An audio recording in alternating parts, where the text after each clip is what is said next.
Takulandirani ku AMTV Malawi kuchimake kwa nkhani zenizeni. Ngati nkhani imeneyo kuno kulibe, dziwani kuti nkhani imeneyo ndi yabodza. The DC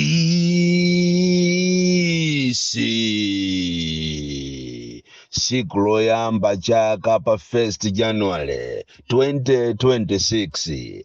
Ine ndimati ndikufunireni nonse amene mmakonda the DC komanso amalawi nonse chaka cha nyuwani chabwino, chaka chozaza ndi chimwemwe, chaka cha madaliso makamaka kwa inu nonse amene muli osauka, amene mukuchita struggle mpaka pano, amene mmati kunja kukacha mmachita kugwira pakamwa kumanena kuti kodi anawa ndi adyesa chani. Mukhale ndi madaliso chaka chimenechi, chaka chimene dziko lathu likuyenera lidalisidwe, atsogoleri athu adalise Mulungu, akhale ndi nzeru zoyang'ana kwambiri anthu osauka.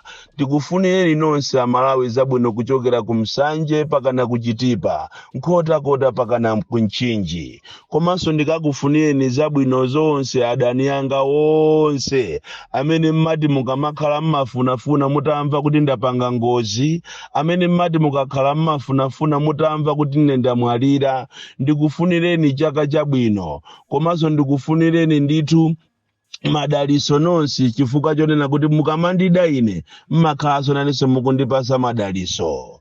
Lero pa siku la pa 1 January 2026 tikufuna tilankhulepo za system yochedwa EIS, Electronic Invoicing System, imene akufuna kuyamba AMRA kufuna kumapereka msonkho wa china chilichonse chimene chili mu grocery, chimene ogulisa katundu atazikhala nacho. Msonkho umene unakanidwa ku Kenya, ku Zambia, ku Tanzania. Msonkho umene ngati boma simusamala, makampani ambiri komanso mashopu ambiri aseka kumapita maiko ena. Izi ndi zimene ndikufuna ndiupereke uthenga wa ulere kwambiri ku boma, kunena kuti boma la nzeru limawapanga anthu ake kuti azikhala ndi ndalama. Komanso lero tilankhulapo nkhani ya ma service providers makamaka a TNM komanso Airtel, amene akuzunza Malawi kwambiri, amene mukumakweza mabando, mukumakweza ma products yanu mwachinsisi osauza Malawi. Komanso mafoni akuvuta kwambiri, palibe amene akunjoya ndi ma system anu. Kunali bwinonso mwina ngati mwatopa makamaka inu a Airtel mukanangonyamuka kuti muzipita ku manyumba azi manu kuti muzikakhala kusiyana kuti muzingotibera ifeyo ndalama Malawi. Koma tisanafike kumeneko, nangofuna kuti ndithokoze akuchibuku products ainyake opanga chibuku, mowa wa chibuku umene anthu ambiri amaukonda m'maiko aku Africa.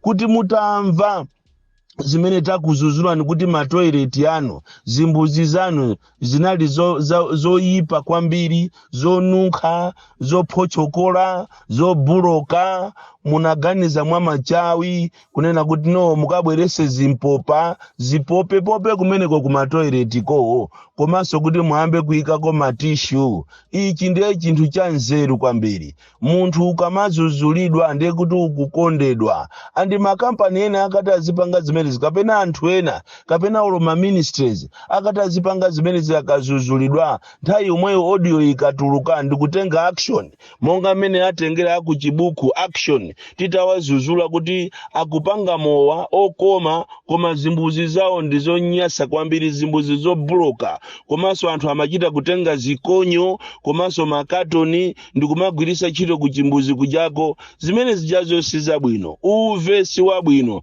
Choncho tikuthokozeni inu akuchibuku products, mutamva uthenga kunena kuti zimbuzi zanu simuli bwino, sizili bwino. Management ya kumeneko yapanga machawi, anaitanisa zimpopa za popa manyiwonse kumeneko, komanso kwa koropedwa, komanso kwa ikidwa matishu. Tikupempheni bwana amene mmayang'anira kumenekoko, chonde pentaniso zimbuzizo mkatimo mupentepente, komanso muyikemo zonunkhirisa. Anthu mulembe special person okuyang'anira ni zimbuzi, chifukwa akati ofesi, akati ni nyumba yabwino, akati awondi okongola, amanena chimbuzi popanda chimbuzi ayi ndiye kuti palibe chimene chingachitike.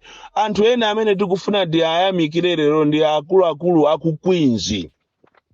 Queens itamvanso nayo chipatala cha Queens kunena kuti azuzulidwa nkhani zozunza anthu, madokotala sakusamala anthu, manesi sakusamala anthu, komanso ku overflow ku magalasi ukoko zimbuzi sizili bwino, bafa sizili bwino, anthu akumachita kuima panzere ngati ku Adimaki, nawonso anayimba foni management ya ku Queens ko kuthokoza kunena kuti mwatilankhulira ndipo talandira mafoni komanso mawero wishes amene akufuna atengepo action pa nkhani imene iyi. Andi mchitidwe umene uwu wa manesi omathandiza anthu ali pa foni, mchitidwe wa madokotala ochita neglect anthu aku emergency, mchitidwe wathu osasamalira anthu ambiri akudandaula. Choncho zimene ino mukupanga DC Mulungu azikudalisani, inenso ndaadalisaso iwo chifukwa cha kuimba foni. Nkhani yathu yoyamba lero ikupita kuboma kunena kuti Mulungu akudalisani.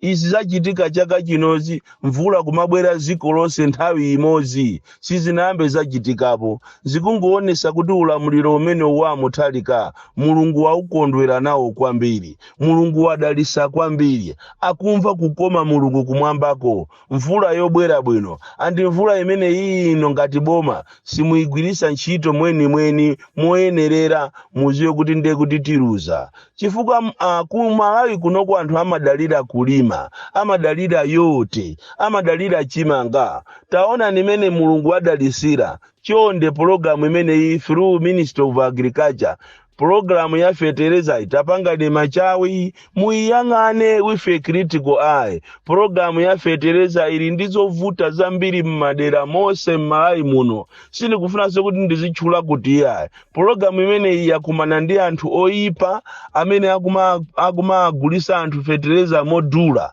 Ena akumagula 70,000, ena 40,000, ena 50,000 kuenjezera pa 10,000 ya boma ijayo. Zimene sizi kuchita bwino. Andi chodabwisa nchonena kuti kapena chomvesa chisoni akupanga zimene zizini mafumu, anthu aku DC, anthu aku agriculture, zimene ndikulakwira boma chifukwa programu ndi ya munthu osauka amene sangakwanise. Anthu lero ikupezeka kuti programu yokongola ngati ikupezeka kuti anthu amene akupindula ndi anthu olemera okhaokha, anthu osauka sakulemera kapena kupeza nawo fertilizer kuti nawonso akalibire kumunda kwawo. Mvula yabwino koma tiyiona ngatoka programu imeneyi yosakhala bwino, chimanga chizakhalako chaka chamawa chifukwa cha anthu ena antongwe anthu oyipa kwambiri amene akuchita sabotage programu imeneyi ya boma.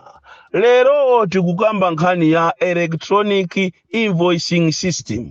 Imene ndi system imene AMRA atayiyambe chaka chino. Chimene ichi ndi chaka choopsa kwambiri ngati sitisamala, ngati inu boma simusamala. Chaka ichi chikhala chaka chimene economy ya ziko lino iti iwonongeke. Chaka ichi ndi chaka chimene anthu ambiri wapanga mabizinesi ati atuluke muziko lino aseka zinthu zawo. Inu sizoona kuti china chilichonse chokhala mu grocery mungamachichite invoice kuti muzilandirapo msonkho. Kodi pamene popo ndiye kuti economy ya ziko iyenda bwa? Kodi munthu wopanga business yo apeza ndalama bwanji? Chifukwa system imene ndi system yochita punish anthu azamalonda. That is why anthu ku Kenya anapanga mademo woopsa. Anthu ku Tanzania anayamba kuukira ziko lawo, anthu ku Zambia anayamba kuukira ziko lawo. Vuto lakuno ku Malawi inu akulu amene muli olemera simayang'ana za anthu osauka, mangoyang'ana ndalama zimene zikulowa m'matumba mwanu. Koma mnati muziona mmene amavutikira anthu amagolosale, anthu amashopu ndi mmene izilili. Ndikukuuzani msonkho umene simungauchite implement. Koma vuto la akulu ambiri mmakhala ndi executive arrogance, simmafuna kumva mukamauzidwa. Oti mene tikukuuzani mukungotukwana komana kuti wachamba ameneyo osaphunzira ameneyo. Koma ndikusimikizireni inu aboma, ngati simuspanga machawi, ngati simusinta programu imeneyi yokunena kuti muchite implement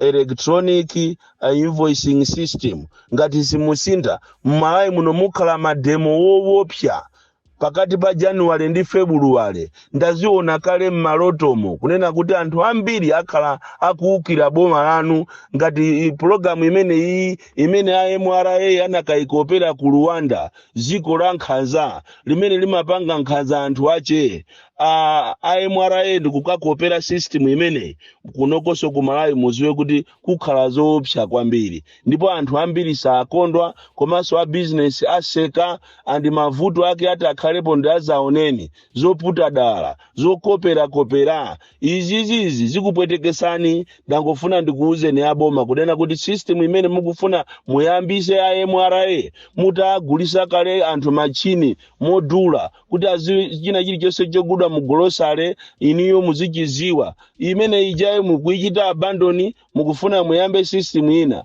mupwetekesa anthu osalakwa amaka anthu osauka mukufuna inu muzikhala ndi ndalama zambiri ngati boma pomwe anthu azisauka imeneyo ndiyo sagwira.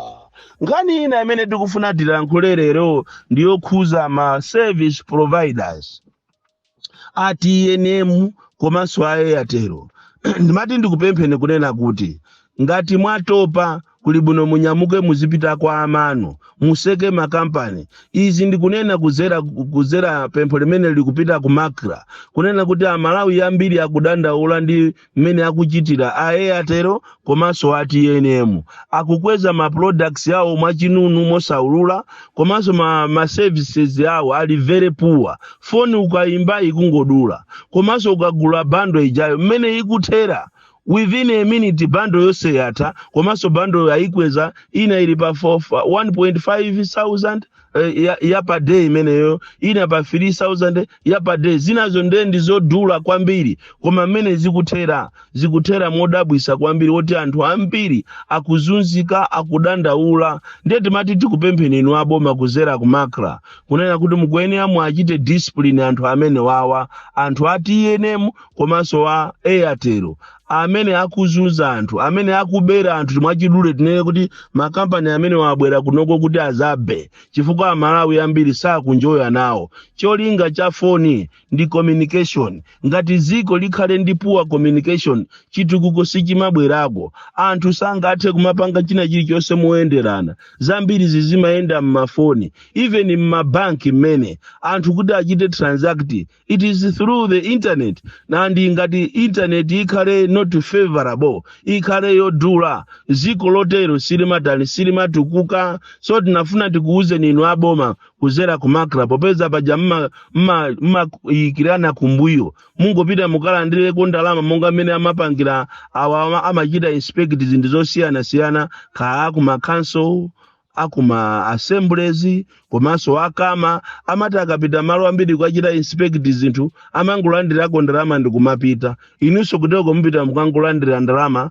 kumene kuku service providers ATNM komanso Airtel mukangolandirako ndalama not kuachita discipline mukuyenera muchite install discipline mwa inuyo first kena kumuzika chita install discipline kwa anthu ngati amene wawa amalawi ambiri akudandaula kwambiri andi muchaka chimene chichi munayenera kuti muzipangise zinthu kuti zisinthe kuti amalawi azimva kukoma.